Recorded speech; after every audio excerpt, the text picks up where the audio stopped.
እንግዲህ የዳንኤልን ነበራ። ስማም ዳኒ ደግሞ ከየት ነው የመጣልኝ ደግሞ ዛሬ? ውዶች ምርጦች ማለት ነው። እንግዲህ ዛሬ የቢኒ አዲሷ ፍቅረኛ ማለት ነው አዲሷ ፍቅረኛ ከህይወታችን ውጪ ብላ እኝኝኝኝ እያለች ነው እንግዲህ የመጣችው ማለት ነው። ስለዚህ ፍቅረኛ ከሆንሽ ምንም ካልሽ አዝለሽ ዙሪ ነው የምልሽ።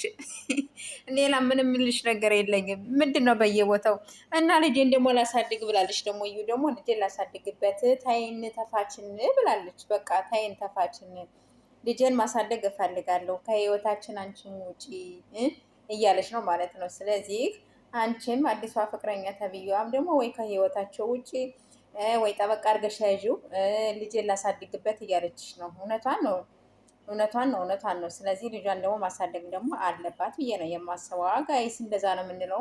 እና በጣም እያሳቀችን ነው እንግዲህ እዩ ማለት ነው። በጣም አስቃኛለች። እግዚአብሔር ይቺ ተብዬዋስ ይቺ አዲሷ ተብዬዋ አዲሷ ፍቅረኛስ ምን ጉር ነሽ? ምንድን ነው በየቦታው ጋይስ? ለማንኛውም ስራ ነው።